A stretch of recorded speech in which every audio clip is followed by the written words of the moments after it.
Si hubiera estado allí entre la multitud que tu muerte pidió, que te crucificó, lo tengo que admitir, hubiera yo también clavado en esa cruz tus manos, mi Jesús, si hubiera estado allí.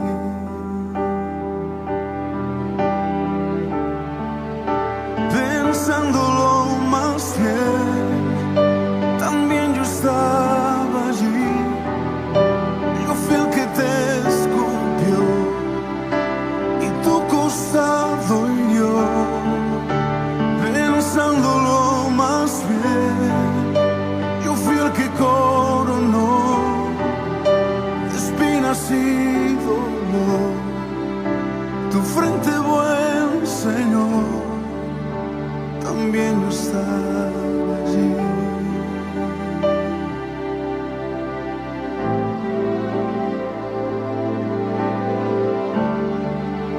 Si hubiera estado allí, al pie de aquella cruz, oyéndote clamar al Padre en soledad, lo tengo que admitir, te hubiera yo también dejado así morir, mirándote sufrir, si hubiera estado allí.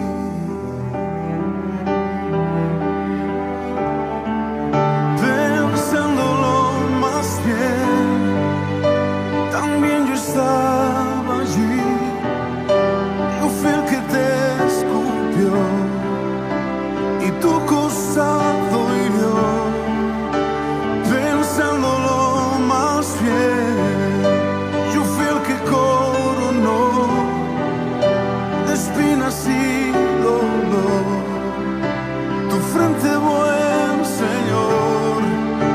Pensándolo más bien, también yo estaba allí.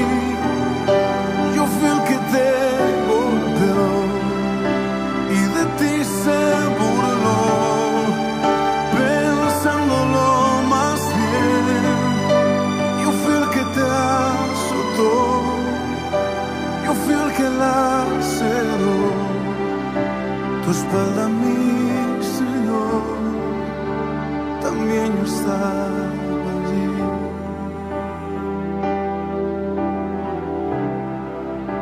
También yo estaba allí.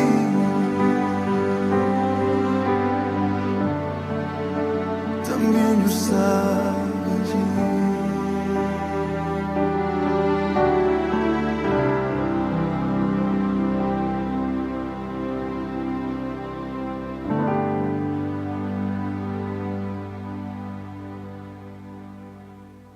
Estamos repasando nuestros estudios básicos y creo que de vez en vez es importante regresar a este video. Lo que vamos a hablar hoy, hablar de la cruz de Jesús. Este es sin duda el estudio más importante que cualquiera de nosotros puede dar.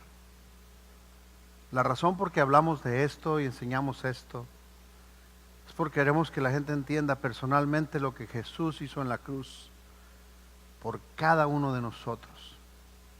Si pudiéramos comprender la magnitud, le encargo este teléfono por favor, gracias. Si pudiéramos entender la magnitud de lo que significa lo que Jesús hizo en la cruz, nuestra vida espiritual sería más grande, poderosa e impactante. La respuesta a lo que vamos a hablar hoy, la respuesta determina, tu respuesta, mi respuesta, determina la calidad de nuestra vida cristiana, ¿sabes? Determina qué tipo de persona vamos a ser. Yo pensé en muchas formas, cómo empezar esta clase, cómo empezarle. Creo que un poquito de visual puede ayudar tremendamente. Y si nos visitas hoy, quiero que veas lo que ha costado la libertad espiritual que Dios ofrece. No es gratis. Salvación no es que no costó nada. Si eres un hermano y cuando pasas por problemas puedas regresar a este video. Yo me acuerdo tanto de este video, de este estudio, cuando un hermano se queja contra otro, cuando uno lastima al otro y digo, ¿y Jesús qué? Y cuando uno piensa, me voy a alejar de Dios porque estoy enojado con alguien. ¿Y Jesús qué? ¿Y Dios qué? ¿Ya se te olvidó? Yo te diría tal vez ver este video 2, 3 veces al año, orando a Dios, Dios, refréscame, renuévame, transfórmame. Por eso hacemos este estudio con personas. Acompáñame a orar. Amado Padre, quiero dar gracias por la oportunidad de recordar por qué estamos aquí, qué, Padre, costó que ahora nosotros podamos decirte papá. ¿Qué costó ahora que nos podamos llamar cristianos? ¿Qué costó, Dios, ahora poder liberarnos, Dios? Y a veces es tan fácil quitar nuestros ojos de la cruz. Y es tan importante regresar a la cruz. Continuamente yo necesito regresar a la cruz. Cuando mi corazón se endurece, cuando mi pecado me rodea, cuando, Señor, la fe se batalla, regresar al lugar donde origina nuestra salvación. Que nadie aquí olvide. Y respondamos desde una manera graciosa a ti. En nombre de Jesús. Amén. Creo a veces que Dios me agrega o quita escrituras de acuerdo a como Él quiere. Y quiero agregar una escritura hoy, Números capítulo 21. Esto ocurre cuando los israelitas van caminando por el desierto y rechazan la bendición de Dios. Dios estaba proveyendo maná y estaba cuidando sus necesidades, y el pueblo de Israel reniega contra Dios y da la espalda a Dios y se enojan con Dios. Y dice en Números capítulo 21, el versículo 4, los israelitas salieron del monte Or por la ruta del Mar Rojo, bordeando el territorio de Edom. En el camino se impacientaron. ¿Conoces esa palabra? Estoy impaciente. Y comenzaron a hablar contra Dios, contra Moisés, contra Dios, contra la iglesia, contra Dios, contra miembros, contra Dios, contra personas. ¿Para qué nos trajeron ustedes de Egipto a morir en este desierto? Aquí no hay pan ni agua. Dios les daba agua de manantial y de roca. Dios les daba pan, les daba maná. Ya estamos hartos de esta pésima comida. Por eso el Señor mandó contra ellos serpientes venenosas. En la Escritura, la serpiente representa a Satanás, representa pecado, para que los mordieran, y muchos israelitas murieron. El pueblo se acercó entonces a Moisés y le dijo: hemos pecado al hablar contra el Señor y contra ti. Ruégale al Señor que nos quite estas serpientes. Es curioso la respuesta. No le quitó las serpientes, le dio una solución contra las serpientes. Ellos hubieran preferido no serpientes, pero Él dio otra alternativa. Y dice: Moisés intercedió por el pueblo y el Señor le dijo: hazte una serpiente y ponla en una asta. Todos los que sean mordidos y la miren vivirán. Dice la Escritura que Jesús fue hecho pecado mismo y levantado por nosotros. Miles de años antes, esa serpiente representaba a Jesús levantado por nosotros, convertido en el pecado mismo. Para cuando nosotros seamos mordidos por serpientes, para cuando nosotros tengamos la necesidad, dice, volteas a la cruz y dice: y seas perdonado y no mueras. La respuesta está en la cruz de Jesús. Moisés hizo una serpiente de bronce y la puso en un asta. Los que eran mordidos miraban a la serpiente de bronce y vivían. Los que voltean a la cruz de Jesús, los que se refugian en lo que Jesús hizo, viven. Y los que quitan sus ojos, mueren. Quiero empezar compartiendo algunas escrituras. Este es el estudio que hacemos en la iglesia para que la gente sepa. Esto costó. Y vamos a empezar nuestro caminar en la Escritura. Normalmente usamos Mateo del 26 al 28. Vamos a hacer Marcos 14 y 15. Es un poquito resumido, más corto y creo también más claro. Y aquí vamos a seguir a Jesús, su última noche con los discípulos. Acababa la noche anterior de partir el pan. Esa misma noche había partido el pan. Esa misma noche había lavado los pies de sus discípulos y ahora van camino hacia la despedida, hacia el arresto. Dice, fueron al huerto de olivos llamado Getsemaní. Getsemaní quiere decir lugar de la calavera. Y Jesús dijo, siéntense aquí mientras yo voy a orar. Y se llevó a Pedro y a Santiago y a Juan y comenzó a afligirse y a angustiarse profundamente. Les dijo, mi alma está destrozada de tanta tristeza, hasta el punto de la muerte. Quédense aquí y velen conmigo. En este momento, las últimas horas, me encanta Jesús que es real. No esconde sus sentimientos, no esconde sus batallas, pero claramente dice, estoy con un dolor y una tristeza tan profunda, y expresa a otros cómo se siente. Algo tan admirable, digno de imitar en él. Continúa la escritura y dice, se adelantó un poco más adelante, se llevó a los 11. Judas había ido a traicionarlo, pero camina en este camino los 11, Judas no está. Dice, se adelantó un poco más y cayó en tierra. Pidió en oración que, si fuera posible, pasara de él la horrible hora que él esperaba. Abba, Padre, clamó, todo es posible para ti. Te pido que quites esta copa de sufrimiento de mí. Sin embargo, quiero que se haga tu voluntad y no la mía. Primero hasta un lugar llevó a los 11, después un poquito más adelante se llevó a los 3, Pedro, Santiago y Juan, y solo ellos 4 continuaron, pero nunca estuvo solo en su caminata, en su angustia, nunca se aisló y les dijo, oh, me siento tan mal que no quiero estar con nadie. No, vénganse, necesito compañía, necesito gente que esté a mi lado en este momento que me siento tan mal. Y empieza a orar y es una muestra clara de Dios quiere una cosa, Jesús quiere otra cosa. Y Jesús dice, ¿sabes qué, mi Dios? Lo que tú quieres no quiero yo. Pero al final de cuentas, yo he sido enviado para obedecer tu voluntad. Hágase lo que tú quieres y no lo que yo quiero. Nos modela cómo tantas veces tenemos que escoger lo que Dios quiere, aun cuando no estamos de acuerdo. Lo que Dios quiere, hermanos, amigos, siempre es mejor. Continúa la escritura, este es el punto que hacemos en este estudio. Jesús se prepara para ir a la cruz. ¿Qué sentía Jesús en ese momento? Angustia, dolor. Y Jesús es el ejemplo de poner la voluntad de Dios antes de su propia voluntad. Continúa la escritura, brincamos al verso 50, dice, entonces sus discípulos lo abandonaron y huyeron. No era la primera vez que a Jesús lo abandonaba la gente. Juan capítulo 6 dice que un día que Jesús fue claro en lo que era la salvación, dice que miles de personas se fueron. Miles de personas le dieron la espalda y entre ellos iban los sanados, los alimentados, los cuidados, los rescatados, los que habían recibido milagros de él, simplemente porque no les gustó lo que dijo un día, se dieron la vuelta y se fueron.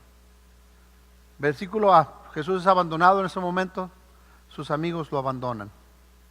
Pero aquí viene algo, tal vez, su mejor amigo, el más cercano. Jesús manejaba niveles de relación, los 12, los 3, el 1, Pedro.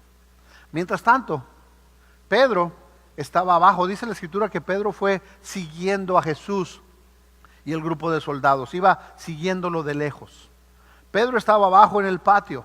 Una de las sirvientas que trabajaba en el sumo sacerdote pasó y vio que Pedro se calentaba junto a la fogata. Se quedó mirándolo y dijo, tú eres uno de los que estaban con Jesús de Nazaret.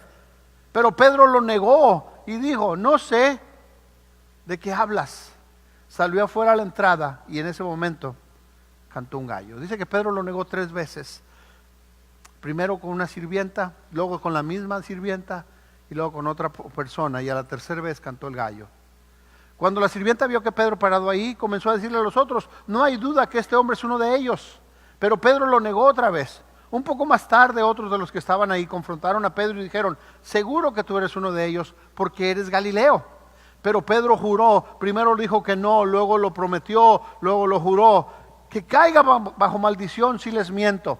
No conozco a ese hombre que hablan. Inmediatamente el gallo cantó por segunda vez. De repente las palabras de Jesús pasaron rápidamente por la mente de Pedro. Antes de que el gallo cante 2 veces, me negarás 3 veces que me conoces. Y se echó a llorar.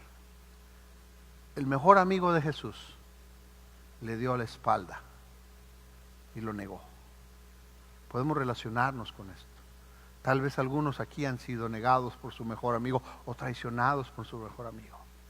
Tenemos un Dios que entiende y tenemos un Dios que nos muestra cómo tratar con eso a través del amor. Y Jesús es negado por su mejor amigo. Muy temprano en la mañana, eso fue en la noche, viene en la mañana los principales sacerdotes y los ancianos y los maestros de la ley religiosa, todo el concilio supremo, se reunieron para hablar del próximo paso. Ataron a Jesús, se lo llevaron y lo entregaron a Pilato, el gobernador romano. Pilato preguntó a Jesús: ¿eres tú el rey de los judíos? Tú lo has dicho, contestó Jesús. Esto era una burla. El arresto de Jesús ocurre de noche. La ley judía prohibía hacer arrestos de noche. Pero como era una burla, era el único momento que no iba a haber gente escuchando a Jesús, y aprovecharon las sombras para actuar. Y lo llevan a Pilato. Dice la escritura que primero lo llevan a Pilato. Pilato no quiere meterse en problemas, lo manda a Herodes. Herodes no encuentra nada que por ninguna cosa por Jesús, y lo regresa otra vez a Pilato. Y esta es la conversación que ocurre cuando regresa por segunda vez a Pilato. ¿Eres tú el rey de los judíos? Tú lo has dicho, contestó Jesús. Entonces los principales sacerdotes siguieron acusándolo de muchos delitos. Y Pilato le preguntó: ¿no vas a contestarles? ¿Qué me dices de las acusaciones que se presentan en tu contra? Entonces, para sorpresa de Pilato, Jesús no dijo nada. Siempre me ha intrigado por qué no dijo nada. Dice la escritura, cuando Pedro corta la oreja al sumo sacerdote, Jesús le dice: ¿sabes que yo podría orar a Dios y legiones de ángeles vendrían a mi rescate? Pero conviene que así sea. O tal vez pudo haber hablado y haber dicho algo tan profundo que cambia el parecer de Pilato. Según se ve en las escrituras, Pilato estaba dudando: ¿lo condeno, no lo condeno? Pero tenía miedo a César, tenía miedo a la multitud. Y Jesús, sabiendo que podía ser liberado, se quedó callado. Prefirió guardar silencio y no defenderse. Y lo hizo por nosotros. Guardó silencio por cada uno de nosotros, porque alguien tenía que morir. Continúa, ahora bien, era costumbre del gobernador poner en libertad a un preso cada año, durante la celebración de la Pascua, el que la gente pidiera. Uno de los presos en ese tiempo era Barrabás, un revolucionario que había cometido un asesinato durante un levantamiento. La multitud acudió a Pilato y le pidió que soltara a un preso, como era la costumbre. ¿Quieren que les deje libertad a este rey de los judíos?, preguntó Pilato. Pues ya se había dado cuenta que los principales sacerdotes habían arrestado a Jesús por envidia. 2 opciones: Barrabás, que es culpable; Jesús, que es inocente. ¿A quién suelto? ¿Suelto al culpable? ¿Suelto al inocente? Sin embargo, en ese momento los principales sacerdotes incitaron a la multitud para que exigiera la libertad de Barrabás en lugar de la de Jesús. Les preguntó: entonces, ¿qué hago con este hombre al que llaman rey de los judíos? Crucifícalo, le contestaron a gritos. Hay 2 personas, una es culpable, ha habido testigos, todo el mundo sabe que es culpable. Y hay otro que es inocente. Y en nuestra economía, en nuestra manera de pensar, el que es culpable debe pagar y el que es inocente debe ser libre. Eso es lo justo, ¿no? Tú lo rompiste, tú lo pagas. ¿Por qué lo va a pagar él si él no fue? Pero no necesariamente en la economía de Dios. Así no funciona para Dios. Verás, a pesar de que tú y yo somos culpables, y tú dices: ¿de qué? Hey, si nos sentamos a estudiar podemos hablar de qué. Tú y yo somos culpables. Y lo justo era que el culpable pagara. Cuando la ley se rompe, alguien tiene que ir a la cárcel. Cuando hay pecado, alguien tiene que pagar. Y Dios toma a alguien completamente inocente para tomar el lugar que a ti y a mí nos correspondía en la cruz. Los que deberían haber sido arrestados, el que debería haber sido enviado a la cruz era Barrabás. El que debería haber muerto ese día era Barrabás. Pero así no es la economía de Dios. Dios quería salvarnos a nosotros. Algo que aprendí cuando leí esa escritura, me di cuenta que yo soy Barrabás, pero también tú eres Barrabás. Tú eres culpable y Jesús toma tu lugar. Imagínate esta escena, imagínate un momento en un juicio. Tienen a un hombre que es culpable, ha habido testigos, la gente sabe, hay un hombre culpable en el juicio. Y antes del veredicto, justo antes de que el juez dé la sentencia, se levanta alguien de la audiencia, camina hacia el juez y dice: ¿sabes qué, juez? Yo no estoy aquí para negar que es culpable o no. Yo estoy aquí para tomar su lugar en la sentencia. Y el juez, por alguna razón que no entendemos, decide: ok, tú vas a pagar por él, suéltenlo a él, tú pagas por él. En nuestra mente no cabe la idea, pero sí en la de Dios. Tú y yo somos Barrabás, y él tomó nuestro lugar en la cruz. ¿Por qué insistió Pilato? ¿Qué crimen ha cometido? Pero la turba rugió aún más fuerte: ¡crucifícalo! Entonces Pilato, para calmar a la multitud, dejó a Barrabás en libertad y mandó azotar a Jesús con un látigo que tenía puntas de plomo, y después lo entregó a los soldados romanos para que lo crucificaran. Pilato tenía miedo a la gente. ¿Cuántas cosas no hacemos nosotros cuando queremos quedar bien con la gente? Pilato cometió una gran injusticia porque quería complacer a las personas. Y nosotros tenemos la misma naturaleza de querer hacer y complacer a las personas. Jesús se mantuvo en silencio por ti y por mí. Nosotros somos Barrabás. Pilato tenía el poder para liberar a Jesús, pero prefirió complacer a la multitud. No lo liberó. En el versículo 16 dice: los soldados llevaron a Jesús al patio del cuartel general del gobernador, llamado el Pretorio, y llamaron a todo el regimiento. Lo vistieron con un manto púrpura, armaron una corona con ramas de espinos y se la pusieron en la cabeza. Entonces lo saludaban y se mofaban: ¡viva el rey de los judíos! Gente se burlaba y gente se burla de Jesús. Tal vez nuestra vida es una burla para Jesús.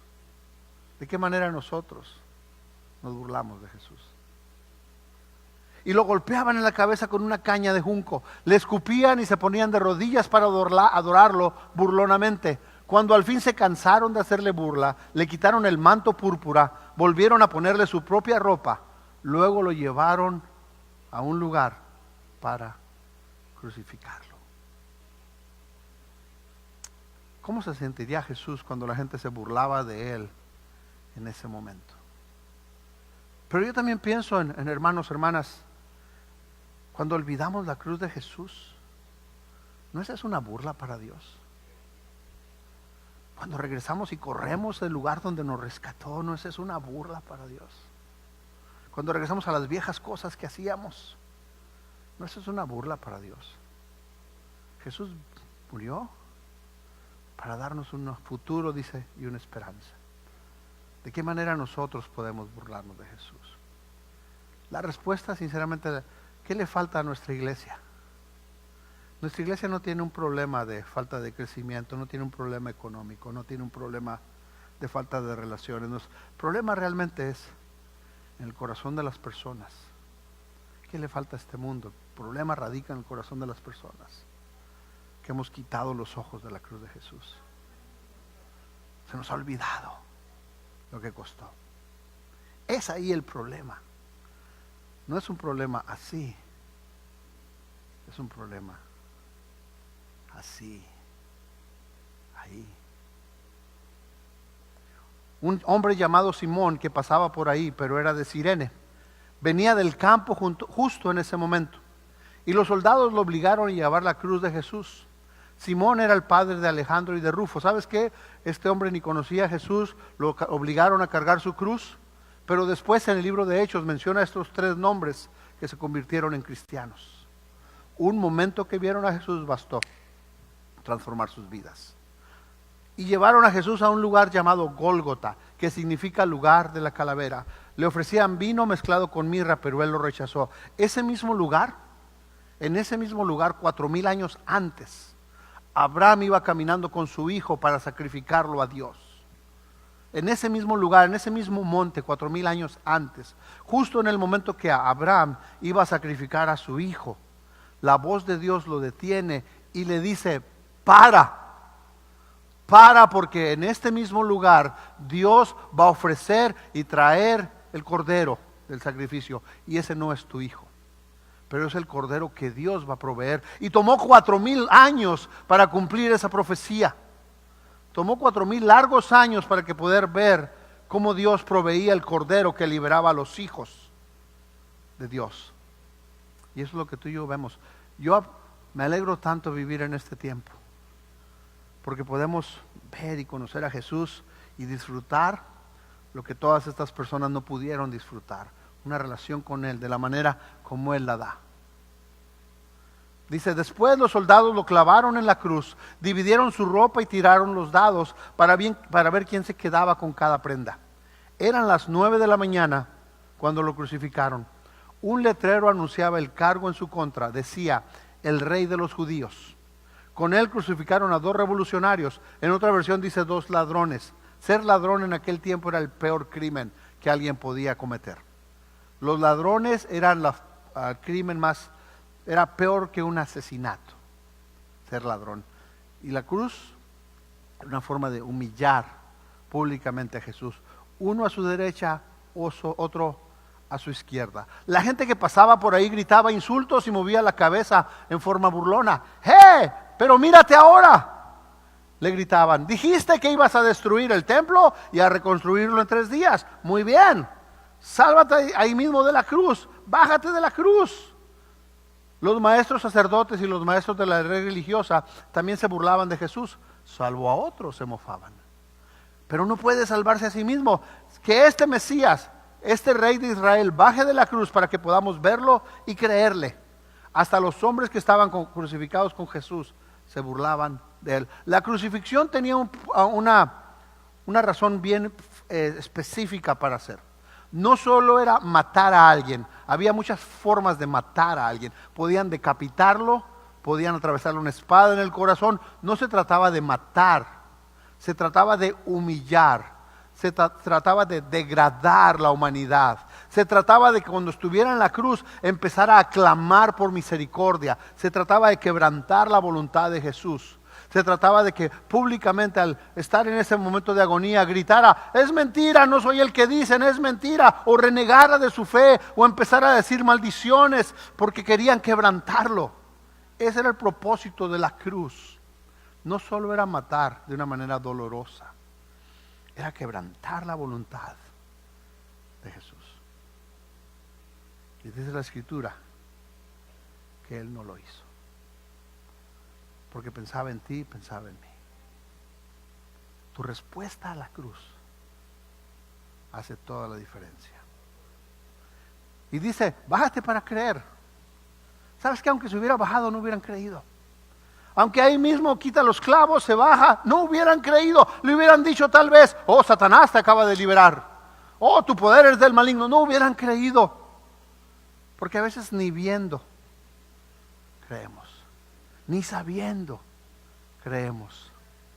No hubieran creído. Jesús tenía que morir, no solo por ellos, pero por los que venían después. Tú y yo veníamos después. ¿Cómo se sintió Jesús cuando la gente se burlaba, se mofaba de Él?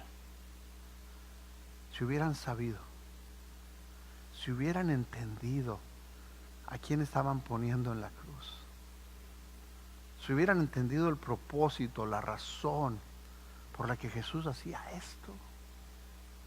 Y tú dices: qué tontos, qué bárbaro. Mi pregunta es si tú entiendes. Mi pregunta es Si tú puedes comprender lo que Jesús ha querido hacer en tu vida desde el principio. Si puedes entender lo que significa la salvación. Si pudieras comprender de qué se trata. De qué manera nosotros nos burlamos de Jesús. Al mediodía, el versículo 33 en Marcos 15, al mediodía la tierra se llenó de oscuridad hasta las 3 de la tarde. Luego a las 3 de la tarde Jesús clamó como fuerte, Eloí, Eloí, lema sabactami, que significa Dios mío, ¿por qué me has abandonado? Algunos que pasaban por ahí entendieron mal y pensaron que tal vez estaba llamando al profeta Elías. Uno de ellos corrió, empapó una esponja con vino agrio, lo puso sobre la caña de junco y lo levantó para que él pudiera beber. Esperen, dijo, a ver si Elías viene a bajarlo. Entonces Jesús soltó otro fuerte grito, dio su último suspiro. Jesús murió. Pero algo increíble ocurre en el momento de la muerte de Jesús. Dice el versículo 38, la cortina del santuario, un santuario más grande que este, más alto que este, se rasgó en dos. Estamos hablando de una cortina, de una tela, un material grueso, resistente, que separaba el lugar santo del lugar santísimo, separaba el lugar donde la gente podía llegar de la presencia de Dios. Era una cortina que hacia este lado no podía entrar cualquiera, allá todos, de este lado con cualquiera. Pero cuando Jesús murió, dice que esa cortina se rasgó, y no fue de abajo hacia arriba para decir un hombre lo hizo, fue de arriba hacia abajo para decir Dios lo hizo. Dios termina, separa, la separación que exista o pueda existir entre el hombre y Él. Siempre es Dios el que viene al rescate, hermanos. Siempre es Dios el que viene a buscarnos. Siempre es Dios que en el momento más negro de tu vida o de mi vida, alguien viene o algo pasa. Y ha sido Dios desde el principio. Ha sido Dios desde Adán, desde Eva, ha sido Dios todo el tiempo. El que inicia el rescate por nosotros. Pone situaciones, trae problemas, hace cosas. Es Él quien es el que nos viene a rescatar. Es Él el que te trajo hoy. Es Él el que quería que escucharas este mensaje. Es Él el que quería que pudieras tener una relación con Él. Es Él el que nos transforma. Todo esto es Dios. Lo único que tú y yo podemos hacer es responder. Lo único que tú y yo podemos hacer es corresponder. Dice, el oficial romano que estaba frente a él, al ver que había muerto, exclamó, este hombre era verdaderamente hijo de Dios. Algunas mujeres que miraban de lejos, entre ellas María Magdalena, María y Salomé, eran seguidoras de Jesús y lo habían cuidado mientras estaba en Galilea. También estaban ahí otras mujeres que habían venido con él a Jerusalén. ¿Y sus discípulos? ¿Y sus seguidores fieles dónde estaban? Solo Juan estaba ahí. Jesús fue separado de su Padre y puesto en la oscuridad por nuestro pecado. Nuestro estilo de vida lo puso a Él en la cruz.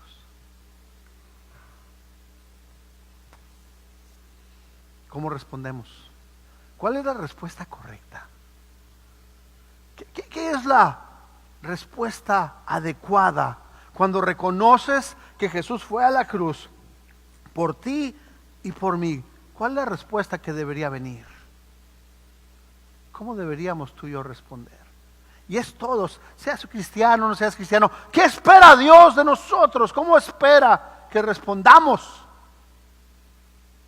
Y eso es, creo que tú lo sabes, aunque no lo quieras, tú lo sabes. En este momento ya estás pensando lo que Dios quiere que hagas. En este momento ya estás considerando la verdad es que Dios quiere que haga esto. Dice en 1 Pedro capítulo 2 versículo 21, para esto fueron llamados, porque Cristo sufrió por ustedes, dándoles el ejemplo para que sigan sus pasos. Él no cometió ningún pecado, ni hubo engaño en su boca. Cuando proferían insultos contra él, no replicaba con insultos. Cuando padecía, no amenazaba, sino que se entregaba a aquel que juzga con justicia. No se fue defensivo, no fue crítico. Él sabía algo que ellos no sabían. Sabía la importancia de lo que Él estaba haciendo. Sabía la importancia del rescate que Él estaba haciendo. Él mismo, Cristo, en su cuerpo llevó al madero nuestros pecados, para que muramos al pecado y vivamos para la justicia. Esto es un cambio de vida. Esto es un cambio en la manera de pensar. Esto es un cambio en relaciones. Esto es un cambio en prioridades. Esto es un cambio en nuestro enfoque. Esto es un cambio. Por sus heridas, ustedes y yo hemos sido sanados. Antes éramos como ovejas descarriadas, pero ahora hemos vuelto al pastor que cuida de nuestras vidas. Es lo que Jesús hizo. Eso significa la cruz. ¿Cuál debería ser nuestra respuesta a la cruz de Jesús? ¿Cómo debería cambiar tu vida? ¿Debería cambiar? O tal vez no, yo me voy a ir aquí y sigo con lo mismo. La cruz debe motivarnos para cambiar nuestras vidas. La cruz es la razón para perdonar más, para amar más, para servir más, para cambiar más. La cruz es la razón por la que hacemos lo que hacemos. 2 Corintios capítulo 15, versículo 14. Sea de una forma u otra, el amor de Cristo nos controla, ya que creemos que Cristo murió por todos. También creemos que todos hemos muerto a nuestra vida antigua. Él, Cristo, murió por todos para que los que reciben la nueva vida de Cristo ya no vivan más para sí mismos. Más bien vivirán para Cristo, quien murió y resucitó por ellos. Cristo fue a la cruz para que tú y yo ya no vivamos para nosotros mismos, pero para Él. Dice la Escritura que el que quiera salvar su propia vida la perderá, pero el que entrega su vida a Cristo la salvará. Él fue a la cruz por nosotros. Una pregunta muy importante es creer o pensar si tú crees eso para ti. ¿Crees que Jesús murió por ti? Y la cruz significa que debemos dejar de vivir para nosotros y empezar a vivir para Dios. Hacemos este estudio otra vez porque la gente tiene que saber. Salvación, sabes que no es gratis. No fue gratis. El que dice que es gratis es mentira, no sabe de qué está hablando. No nos cuesta nada a nosotros, pero costó mucho. Costó mucho y llama a un cambio y llama a una transformación. Terminamos este estudio animando a la persona que lea el relato médico. Tenemos un relato médico, está en nuestra página de internet, está en internet por todos lados. Es un relato médico de la cruz. Y este es el relato que sigue en el siguiente estudio con las personas. Lo hacemos para que entiendan un poco más de lo que pasó. También animamos a la gente, ve la película. Somos muy visuales. Entiende lo que pasó. Pídele a Dios por un corazón abierto, dispuesto, que entiende lo que ocurrió. Porque la próxima semana que hablamos de pecado, la próxima semana que hablamos de la conducta que debemos cambiar, entendemos que por esa razón Jesús vino a la cruz. Y podemos saber y decir, sabes que hay un llamado a un cambio en nuestra vida. Quisiera terminar en una oración y tal vez te vas como que algo me faltó. Y esa es la idea. Quiero que te vayas de aquí con algo me faltó, porque quiero que le preguntes a Dios qué me faltó. Yo quiero que sepas que Él vino a morir para un cambio de vida. Y la próxima semana hablamos más de esto. Pero hay una esperanza con Jesús, hay una oportunidad con Jesús. Murió para que tú y yo no tengamos que morir. Piensa en eso. Oremos. ¿Okay? Después de la oración vamos a regresar a colocar todo lo que tengan que colocar ahí atrás. Y no sé, tal vez 10 o 15 minutos esté todo listo. Y luego desde allá vamos a tener una oración por los alimentos y explicar un poquito cómo va a funcionar todo. Así que les pido paciencia y empezamos unos minutitos en la parte de atrás mientras pueden ir a terminar sus puestos. Oremos.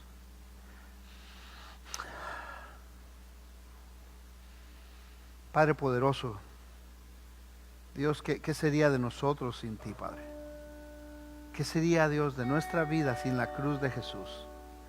¿Qué sería de nuestra existencia, Padre, sin la oportunidad de ser salvados? Y sin lugar a dudas, yo necesito ser rescatado, Padre. Yo necesito ser rescatado continuamente. Necesito ser rescatado todos los días. Necesito, Padre, continuamente estar siendo perdonado, Padre. Y sin Jesús sería imposible. Padre, has eliminado los sacrificios. Ya no tenemos que llevar animales a sacrificar. Ya no tenemos que, Señor, andar con estas cosas que cambiaban lo exterior, pero no cambiaban el corazón.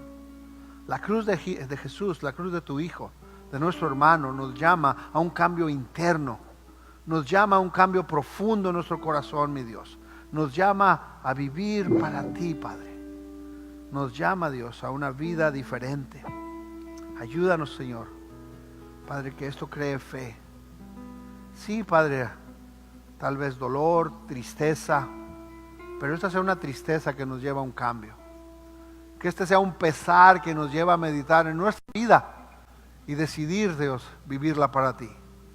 El llamado es claro, mi Dios, para cada uno de nosotros. Lo que tú esperas es claro en la cruz de Jesús. Permítenos, Dios, responder de la manera, Dios, que tú deseas. Suplico, Padre, por cada uno de nosotros en este lugar. Suplico, Padre, por nuestros hermanos enfermos, Padre, Lupita, Carlos Soto, Señor, Mari, Dios, Tere, cada uno de los enfermos que tenemos, Padre. Suplicamos por ellos, suplicamos por nuestra fe, nuestra caminata contigo, Dios. Gracias por Jesús, nuestro hermano. En el nombre de Él oramos. Amén. Gracias.